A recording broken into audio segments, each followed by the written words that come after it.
Hi-ho friends, Naomi here. This is one of 12 videos that I will be making to explain the meaning behind the songs off of my album Good Riddance to Bad Rubbish. The idea for the song initially came when I was in the bathroom waiting for my shower to warm up. I stumbled across a Facebook page, or maybe it was Instagram or something, I'm not sure, but it was about Kanye West. He has like a bazillion, how many zeros is that, fans on social media. And I thought to myself, I will never have even a fraction of that many fans. And then I wallowed in my misery for about 13 seconds when I realized that there were so many people saying so many horrible things about him in the comment section. So then I thought, well, sure, he's got way more fans than me, but he's also got a whole lot more enemies than I'll ever have, hopefully. So who really is in the better position here right now?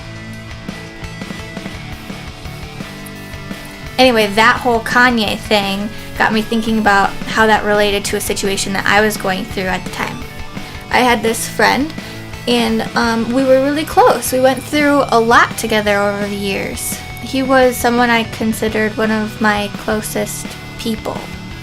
He was faced with a decision that he had to make, and the decision that he was making directly affected me.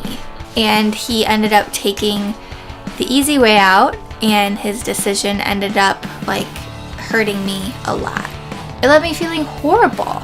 I felt like he thought I was less than and not good enough, and so then I believed that I was less than and not good enough, and I felt betrayed. But then I also missed him, which was kind of weird because he did that horrible stuff to me. But I felt so dumb because this isn't the first time something like this has happened between us. This is kind of a cycle that he has done to me before, but I forgive him and let the cycle start over again.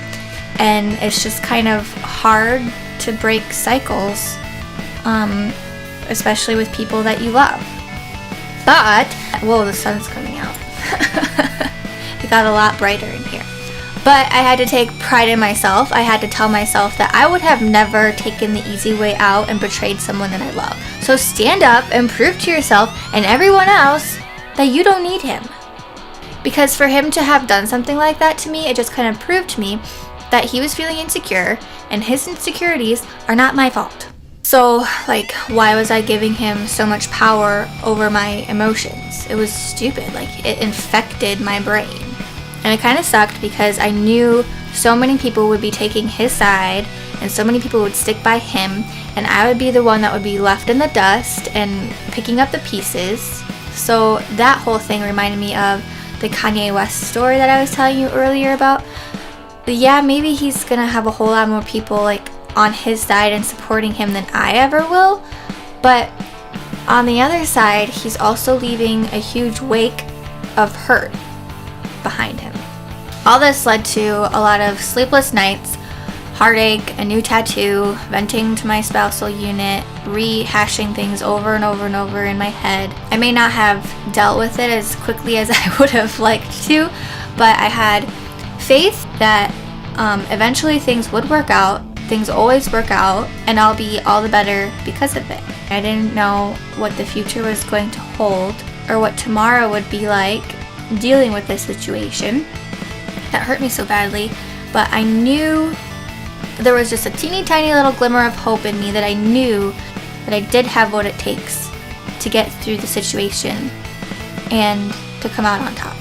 Whenever I get hurt, I desperately turn those feelings into songs and music and lyrics, and I record them and I perform them, and there's no stopping it. It just comes out, it just happens. It's just it's my therapy.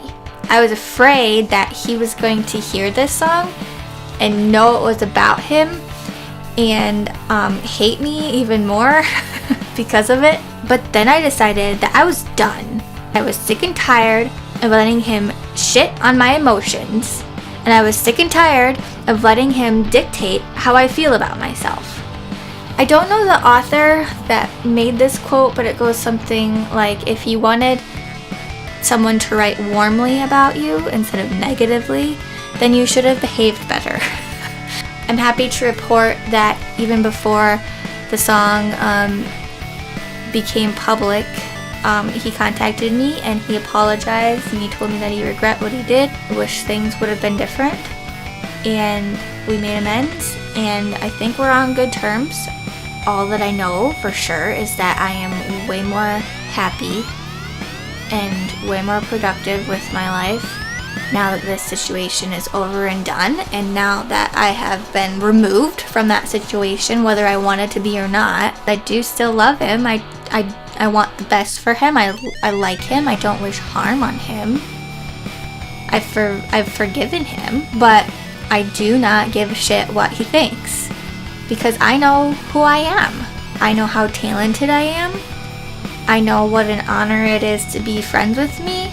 And if you think saying those things about myself is like cocky, then I really think that you need some more self-confidence. I really do. It's such a healthy thing to be able to say those things about myself and finally believe it.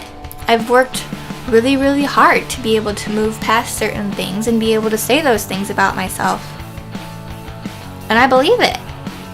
If you haven't yet heard Hell to Pay, you can check it out on the links in this video and share it with your friends. Hopefully it will give you a little glimmer of confidence maybe. You can get through shit that people throw at you. There isn't anybody that gets to determine your self-worth or your value. You have that power and you hold it yourself, and it isn't dictated by who you love or who you date or who you work with. That's all up to you. You've got what it takes. You should believe that. I mean, no matter how big or little anything I do ends up impacting the world, I know that I have what it takes to be who I want to be. And I'm being who I want to be. I'm doing what I want to do. And I'm doing it because I say so, not because he says I can or can't. So, trust me, you've got what it takes. Okay, that's all. I love you, bye.